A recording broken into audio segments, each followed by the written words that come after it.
માફી માગે બીજા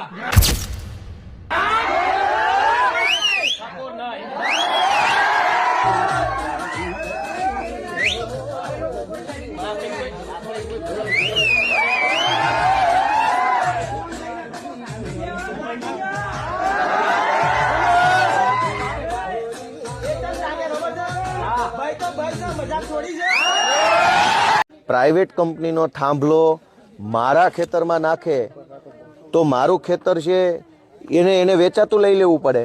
જેટલો થાંભલો નાખવો છે એટલી જગ્યા વેચાતી લઈ લો, તમારા નામનો દસ્તાવેજ કરાવો, મને જે ભાવે પોસાય એ ભાવે હું વેચીશ ને તમને જે ભાવે પોસાય એ ભાવે તમે ખરીદો ને લઈ લો ને પછી દિવાલ લગાવી દો.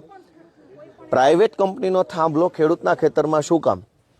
અને સરકારી માણસોની હોશિયારી પણ ઓછી નથી. અનેક જિલ્લામાં કલેક્ટરો અને એડિશનલ કલેક્ટરો છે એ ખેડૂતોને એવી વાહિયાત વાતો કરે છે, હોશિયારીઓ મારે છે. બસ તમારો સહકાર અને માર્ગદર્શન જોઈએ. આ વિસ્તારમાં જે કંપની વાળા અમારા લોકોને હેરાન કરશે, આ વિસ્તારમાં પોલીસ વાળા અમારા લોકોને હેરાન કરશે, આ વિસ્તારમાં જીએમડીસી વાળા અમારા લોકોની જમીન છીનવશે. છોટુભાઈ વસાવા, તમારા આશીર્વાદ સાહેબ, તમારા આશીર્વાદ અમારા પર રહેશે. અમે આરપારની લડાઈ લડી લઈશું. ત્યારે યુવાનો, છોટુભાઈ વસાવા એમની આખી ઉંમર આપણા માટે લડ્યા છે. હવે આપણો વારો છે. આવનારી પેઢીને શું જવાબ આપીશું? આપણા બાળકોને કઈ રીતના બચાવીશું? આપણી જમીનો કઈ રીતના બચાવીશું? આપણો સમાજ, આપણી સંસ્કૃતિ, આપણી પ્રકૃતિ કઈ રીતના બચાવીશું? એના માટે તૈયાર થવું પડશે. આજે એક કંપની વાળાને બહાર કાઢ્યા છે, કાલે બીજાને બહાર કાઢશે, કાલે ગોદરેજ માંથી બહાર કાઢશે, કાલે બ્રિટાનિયા માંથી બહાર કાઢશે, કાલે ડેટોક્સ માંથી બહાર કાઢશે. ત્યારે કોઈએ પણ ગભરાવાની જરૂર નથી, પણ એક થવાની જરૂર છે. મારા ધનરાજભાઈ, મારા રજનીભાઈ, મારા સંદીપભાઈ હોય, રોશનભાઈ હોય, કાંતિભાઈ હોય, મારા રાકેશભાઈ, નિલેશભાઈને પણ કહેવા માંગુ છું, અહીંનો મોરચો તમે સંભાળી લો. જ્યાં પણ જરૂર પડશે આખા દેશના આદિવાસીઓને આહવાન કરીશું. હવે કોઈનાથી ડરવાની જરૂર નથી. અહીંની નેતાગીરી માટે તમે તૈયાર થઈ જાઓ. ક્યાંક જો ને તો મને કપમાં આપણ ચા તો હું નહીં પીતું, મને રકાબી આપો, નકર તો હણી આપો. હા, વાત કહું કટો ફોટો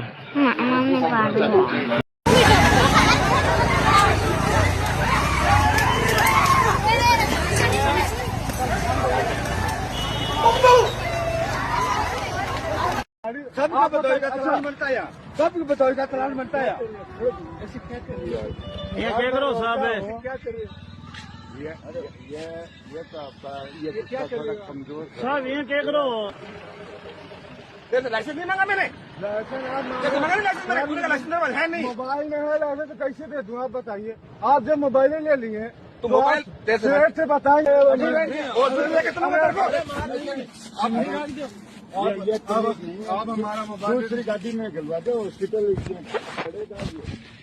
तेरा मोबाइल सुनो, खेलाओ गाड़ी हॉस्पिटल लेट दो इन्हें, मर गया तो गला आ जाएगा भाई. मैं तो घटा ले जाऊँ, ले जाऊँ यार, मैं क्या आज तो ले जाऊँ थे तो रोज गए काम करने लगा जाओ थाने में. कितनी बार कह दिया साहब, पंप ने होटल ने छोड़ दो, अरे छोड़ दो, 1000 बार कह दियो, फिर ठड्डो करने लाग रहे हो, इंसान का समझने लाग रहे हो. आज मैंने 17 साल की आज क्या रोड के और गणे बने पुलिया घर बीच के मैंने हर गाड़ी वालों बदतमीजी करनी, हर गाड़ी वाले मारनो, हर गाड़ी वाले सा करनो, गरीब सा क्या करियो बापड़े सागे गाड़ी ले जाओ, लीगल बंद कर दो, चलान कर दो. ये मारने का तरीका है? उनकी बातें करो, ज्यादा करो मारे के पूछ काटोगे तो साहब, आपका ये तरीका नहीं है. मारे क्या करो दे ज्यादा कर.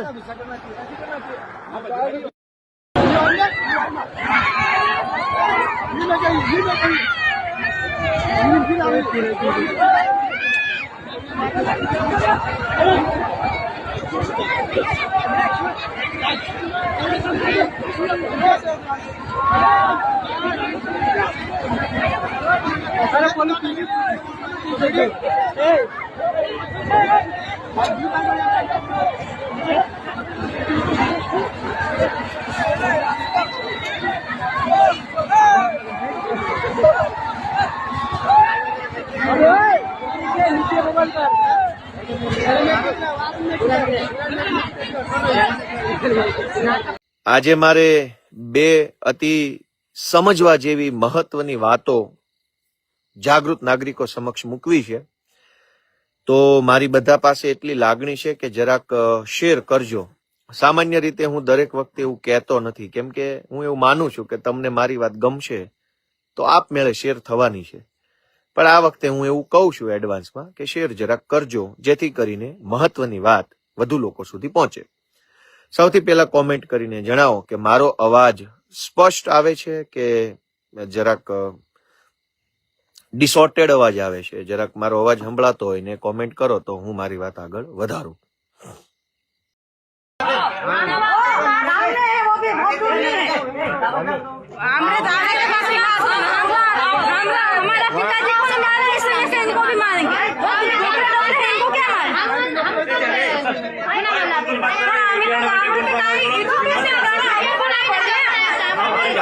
तो अपने पास भी तो बन रहा है वीडियो, अपन क्यों बना रहे हैं? अपने पास नहीं बन रहा क्या?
નથી પડતી. ટ્રાન્સલી અહીંયા વ્યવસ્થા કરવાના તો હરકા કરો. હા, કેમ નથી વ્યવસ્થા? કેટલી વાર કીધું છે તમને કેવાયસી ને અહીંયા કેન્દ્ર ઉભા કરો? ભાન નથી પડતી તમને? અનાજ માટે પરમ દિવસે અહીંયા તમારા સસ્તા અનાજના દુકાનમાં છેલ્લા 2 દિવસે અનાજ આપવાનું ચાલુ કરો છો. આખો મહિનો હું ધંધા કરો છો? પુરવઠા અધિકારી કોણ છે? પુરવઠો તમે 28 તારીખે કેમ આપ્યો? આખું મહિનો શું કરતા હતા તમે? 29-30 તારીખે અમારા લોકો અહીંયા ડેડિયાપાડામાં લાઈન પર હતા 5 કિલો ચોખા માટે. આ તમારી બધી સરકારમાં વાત કરો. હા, આ કેવાયસી ના નામે બરાબર. આ રેશન કાર્ડ તમે જ આપ્યા છે એને હું કેવાયસી કરાવીને અમે હું સાબિત કરવાના છો? અમે બધા ખેડૂત છે. 7-12 નીકળી એટલે અમે ખેડૂત. અમારે શું રજીસ્ટ્રેશન કરાવવાની જરૂર છે ભાઈ? કઈ જરૂર પડે છે? એટલે આ બધા ધંધા બંધ કરો. અમારા લોકો આવનારી 15 તારીખે વડાપ્રધાન આવે છે, તેમના હસ્તે તમે ભાજપમાં જોડાવાના છો તેવી અફવાઓ પણ ચાલી રહી છે. તમે આજે જોયું હશે, મારી આગેવાનીમાં આમ આદમી પાર્ટીની વિચારધારા સાથે 5000 ભાજપ, કોંગ્રેસ અને બીટીપીના કાર્યકરો જોડાયા છે. અગાઉના દિવસોમાં પણ મારી આગેવાનીમાં 22000થી પણ વધારે લોકો આમ આદમી પાર્ટીમાં જોડાયા છે. ત્યારે અમે આમ આદમી પાર્ટીમાં રહીને જે સારા લોકો, એ ચાહે કોંગ્રેસના હોય, ભાજપના હોય કે બીજી કોઈ પાર્ટીના હોય, એમને મંચ આપીને લડાવવા માંગીએ છીએ. તાલુકા, જિલ્લા, વિધાનસભામાં સારા લોકો લડે અને લોકોની સેવાની કામગીરી કરે, અમારો ધ્યેય છે. ત્યારે ચૈતર વસાવા ભાજપમાં જાય છે એમ કરીને ભાજપના નેતાઓ જ અફવાઓ ફેલાવે છે અને ભાજપના નેતાઓ જ લોકોને ગેરમાર્ગે દોરે છે.